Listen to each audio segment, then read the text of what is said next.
All right, this story is getting a lot of attention today. You see claims about supernatural phenomena in the Catholic Church. Maybe it's a statue, weeping tears of blood, or visions of the Virgin Mary. People said they've seen the Virgin Mary in many places around the world over the years. There's a long history of this kind of thing in the Church, but today the Vatican rolled out a new set of guidelines. They say these guidelines are aimed at cracking down on hoaxes in the age of social media. So let's take this to Reverend Francis Hoffman, Executive Director and CEO at Relevant Radio. He's a priest, certainly, goes by Father Rocky, right? So thank you. That's right. Thanks, Father, for coming on to talk about this and explain this, I think. So let me do a couple of things. Obviously a lot of Catholics watching know what we're talking about. Some might not. On the screen here, the discernment of alleged supernatural phenomenon. This is going to seem complicated, and then you'll probably put it in more simple terms, but it reads, the dicastery reserves the right to evaluate the moral and doctrinal elements of that spiritual experience and the use that is being made of it. So that came from the Vatican. What were they looking at here? Why the need to make some changes? Great. Well, over the past several hundred years throughout the world, there have been reports of supernatural phenomena. And in the Catholic Church, credibility is key.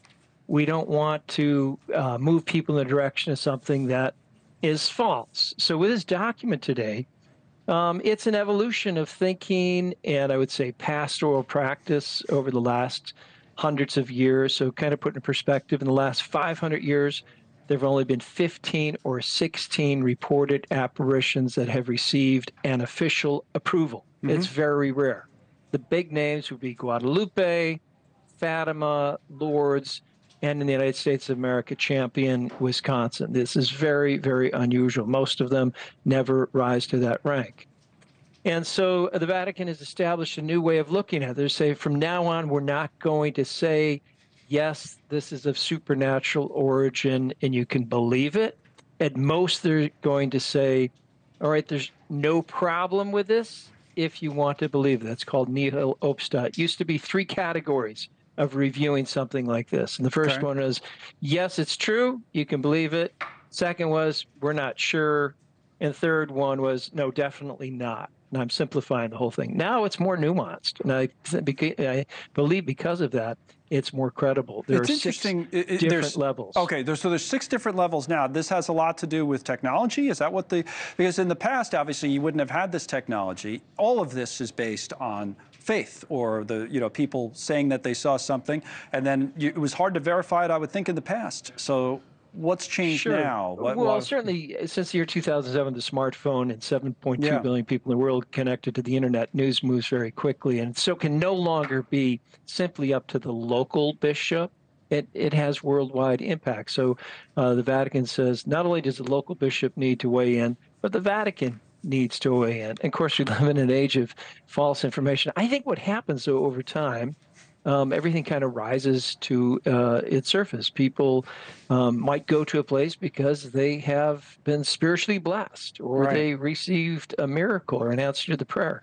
Other places afterwards say, you know what, this is a hoax and people are making money on it and it's false. So those are part of the criteria they look at. Now, couldn't that have been the case in the past? Say you brought up, and I'm not, and we have no way of knowing for sure in a secular sense, I suppose. But like you brought up Guadalupe, or I'm thinking of Medjugorje in Bosnia, where a lot of people flock. These people say they've seen visions of the Virgin Mary. They've reported it. It's been quote unquote authenticated, as you say, by the Church, and people go there, and they become attractions for people. They spend a lot of money locally and all the like. Sure. Wasn't there a risk even before all of this that some of this could have been a hoax? Of course. No, and it's reasonable, especially if you can travel from the United States to Mexico City to Guadalupe. You got to eat somewhere. You got to stay in a hotel somewhere, right? And there's going to be profits on that. With respect to Medjugorje, it's never been officially approved, but it's clear that lots and lots of people go there and something good is happening, but there's also other concerns. So I think what's going to happen, I really hope so, there's going to be more credibility on the part of the Church on how we evaluate these things. And it'll be rare, very rare that something has sort of this nihil obstat. I think something like Guadalupe, because it's been established for 500 years, and Fatima, and especially Lourdes, you got all these testimonies of people being miraculously cured. I think in our own country, Champion, Wisconsin is kind of getting that sense. we'll see, I think a better approach to this. And I think it's a real positive development. Okay, Father Rocky, thank you for explaining it and talking about it. It's very interesting, especially when you combine the kind of modern world and all the technology with the church, and everybody's got to make adjustments. Thanks for coming on today. We appreciate it very much. All right. Thanks so much for watching. Just go to joinnn.com to find NewsNation on your television provider. And don't forget to click the red subscribe button below to get more of NewsNation's fact-driven, unbiased coverage.